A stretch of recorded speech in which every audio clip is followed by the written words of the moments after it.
Okay, just picture the scene for a second. You're at a wedding, or maybe it's like 1 in the morning at some dive bar. The lights are coming up. Right, last call. Exactly.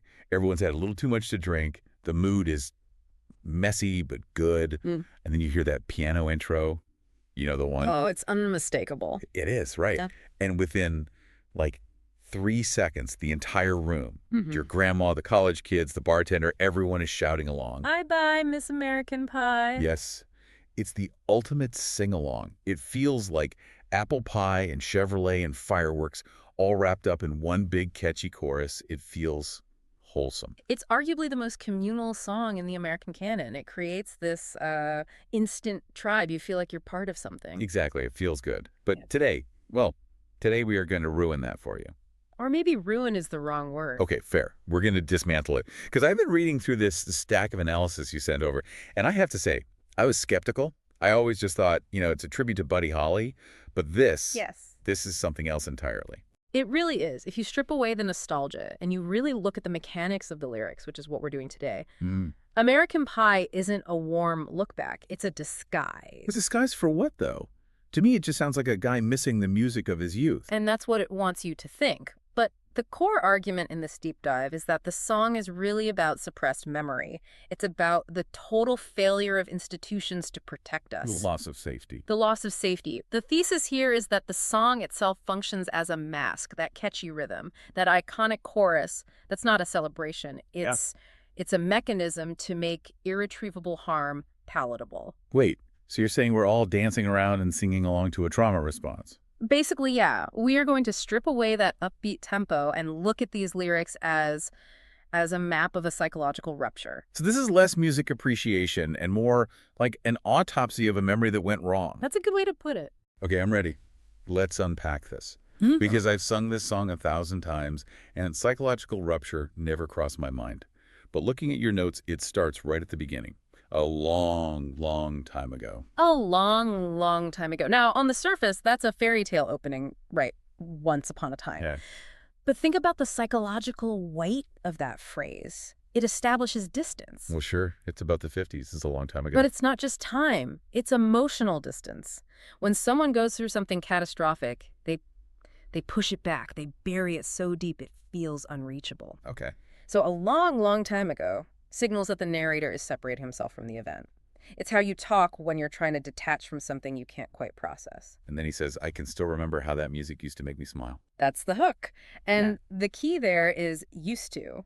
That smile, it represents an earlier state of innocence, but it's already framed as a ghost. It's gone. And then we get this part, and I knew if I had my chance that I could make those people dance. Maybe they'd be happy for a while. Yeah. I always just read that as, he wants to be a rock star. That's the surface read, sure, but look deeper. Make those people dance. In the context of trauma and suppression, this is about performance as a distraction. A distraction. Yeah, if you keep the body moving, if you keep the noise up, they don't have to look at what's really happening. But happiness here isn't actual joy. It's just not being sad for a minute. It's anesthesia. Maybe they'd be happy for a while. It's temporary. It's not healing the wound. It's just keeping your attention away from it. The music isn't the cure. It's the drug. That is dark. But I see it's like doom scrolling to avoid thinking about your anxiety. You're just making yourself dance. Exactly. Distraction as a survival mechanism. Okay, so we're distracted. But then reality hits. But February made me shiver. I always assumed that was just, it's cold. Buddy Holly died in February. Is there more? It's never just the weather in poetry, right? This is the somatic marker, the shiver. Think about when you get terrible news, truly bad news. What does your body do before your brain even understands the words? You go cold, you get goosebumps, your stomach just drops. Exactly. The body knows before the mind accepts it.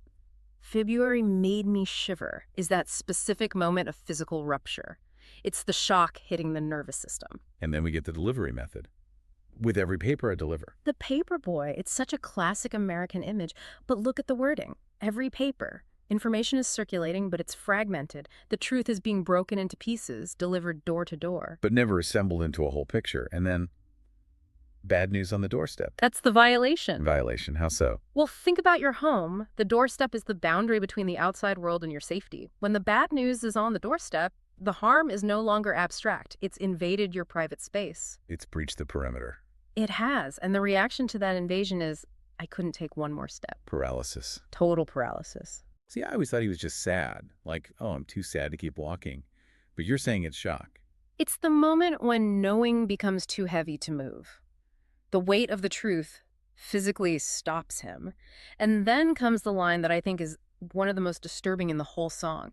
I can't remember if I cried. Yeah. I mean, if it was the defining tragedy of your life, wouldn't you remember crying? Not if you're dissociating. Okay, break that down for me. What's happening there? When a trauma is too great for the mind to process, the brain just, it pulls the plug. It shuts down the emotional center to survive. The fact that he can't remember means he wasn't really there anymore. His mind detached. So he's numb. He's paralyzed. And then he reads about the widowed bride. Right. And notice where the focus goes. Not to the violence of the crash, but to the widowed bride. This frames the loss as a socially acceptable tragedy. We can pity her. So we don't have to look at the root harm. It's a way of looking away while pretending you're looking right at it. And that leads us to the core concept. The day the music died. But here's the crucial distinction from our deep dive. If you take one thing away, let it be this.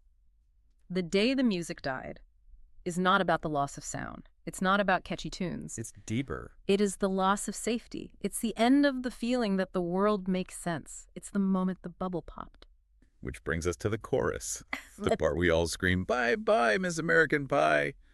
Now that we've set this stage of trauma, what are we actually saying goodbye to? We're saying goodbye to an idealized image of purity. Miss American Pie is a symbol, right? Yeah. The beauty queen, the girl next door, wholesomeness. The chorus is an admission that while the symbol remains, the pie, the substance inside, is gone. And then we drive the Chevy to the levee, drove my Chevy to the levee, but the levee was dry. Okay, help me with this one.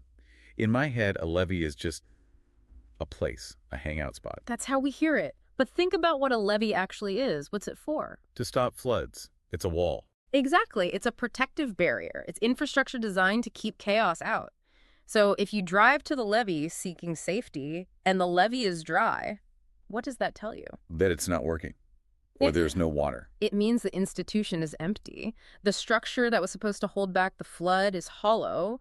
There is no protection where protection was assumed. You go to the place that's supposed to save you, and there's just nothing there. That is terrifying. And while the protection is gone, what are the adults doing? Them good old boys were drinking whiskey and rye. Right. The good old boys, the authority figures, they aren't fixing the levee. They aren't warning anyone. They're drinking. So authority isn't just absent, it's checked out. Checked out and numbed. They're indulging, abandoning responsibility.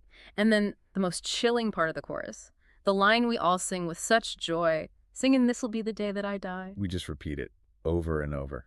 Think about that. We are singing about our own demise, our own end. But because it's set to this major key upbeat strumming, we accept it. The repetition normalizes the collapse. It's like we're hypnotizing ourselves. Yeah. Yep, I'm gonna die today, tra-la-la. Precisely. The harm becomes background noise. We're chanting a death wish because it rhymes. Okay, the chorus has changed for me forever. Yeah. But let's move on. The song then shifts gears. It gets almost theological. Did you write the book of love? And do you have faith in God above if the Bible tells you so? This is the narrator trying to find a new anchor. The levee was dry, so now he goes to the church. This whole section is about outsourcing your conscience. Outsourcing conscience? What do you mean? Look at the question. If the Bible tells you so, it implies obedience without discernment. It's not about having a real spiritual connection. It's, do you believe because the book tells you to? It's following an external script. An external script because you don't have an internal compass anymore. It's the just following orders defense. Right. And then right after that, he pivots. Do you believe in rock and roll? Can music save your mortal soul? He's swapping one religion for another. If the Bible is one institution, rock and roll is the substitute. He's asking if entertainment can do what religion couldn't. Can art save us? But then, and this is where I think it really turns into the shadows. Yeah. We get this request. And can you teach me how to dance real slow? This is the pivotal moment. This should make the hair on the back of your neck stand up. Why? It just sounds like a prom request. On the surface, yeah. But think about the context. Failed institutions, numbed authorities, a desperate search for a leader. Teach me to dance real slow. This is about a massive power imbalance. How so? It's instruction framed as intimacy. Teach me. One person knows the steps, the other doesn't. One has the power. In the context of loss of safety, this reads as grooming. It's innocence being guided into vulnerability. Wow, that puts a totally different spin on the next part. Yeah. Well, I know that you're in love with him because I saw you dancing in the gym. Dancing in the gym, the setting is so important. A high school gym, it's public, it's bright. Public normalcy. Exactly. Everything looks fine in plain sight. That is the camouflage. The betrayal isn't happening in a dark alley. It's happening right there under the fluorescent lights, and nobody stops it because it just looks like a dance. And then you both kicked off your shoes. Lowered defenses. When you kick off your shoes, you're comfortable, sure, but you're also vulnerable. You can't run. Man, I dig those rhythm and blues. Style over substance.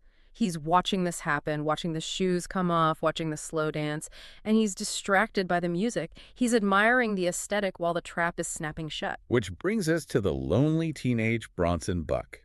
I always picture this as like the James Dean character, the cool guy. That's the archetype, but look at the words. Lonely. Bronson Buck. This isn't a cool hero. This is youthful volatility, untamed, frantic energy, and he's with a pink carnation and a pickup truck. The props. The Americana costume. Correct. But the source argues these symbols are just masking a terrified kid. Yeah. Because what's the very next line? It's not, I'm going to win the girl. No, it's, but I knew I was out of luck. I knew I was out of luck. That's the recognition of the power imbalance. The youth, despite all the props and the energy, is facing forces it cannot match. Youth. He realizes the game is rigged. And that leads right back to the day the music died. The reaffirmation that the innocence isn't just lost, it's irretrievable. So if we zoom out, we have this song that charts the complete breakdown of safety. But the song itself, it's so catchy, we love it. And that brings us to the meta-analysis. The song is the camouflage. What do you mean the song is the camouflage? The structure itself mirrors how we deal with uncomfortable truths. We have these devastating verses about paralysis and predation, but then what happens? The drums kick in, the piano slams. Upbeat chorus, and we all join in. The celebration overlays the loss. The repetition helps us delay the realization. The source argues that the function of the song is to protect itself, not the innocence it mourns. Wait, that's a head spinner. It protects the song. Think about it. If the music matched the lyrics, if the melody was as bleak and terrifying as the levee is dry, would we sing it at weddings? No way. It would be a funeral dirge. Exactly. We wouldn't touch it. But because of the rhythm, because of the bye-bye, we consume the trauma without even realizing it. We are swallowing the poison because it tastes like sugar. So the song lets us participate in the memory of the trauma without actually feeling the pain of it. That is the trick. The harm becomes background noise. We are participating in a ritual of forgetting disguised as a ritual of remembering.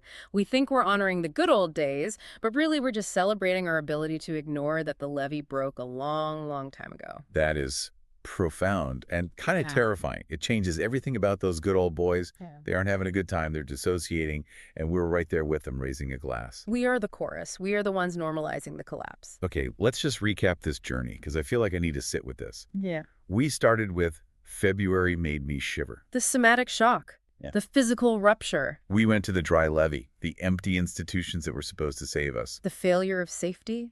We saw the Bible and the book of love as outsourcing our conscience, just following rules so we didn't have to think. Blind obedience to avoid responsibility. Yeah. And finally, the pink carnation in the gym. The public performance of normalcy, while the vulnerable are taken advantage of in plain sight. Vulnerability hiding behind those symbols of Americana. You know, it's not a party anthem anymore. It's a document of dissociation, a historical record of a psychological break. It is, but its genius is that it hides in plain sight. Just like the dancing in the gym, it's a Trojan horse of a song. It really makes you wonder, if American Pie is doing this, if it's using rhythm and ritual to mask the loss of safety. That kind of raises the big question for the listener today, doesn't it? Right, so here's the thought we want to leave you with.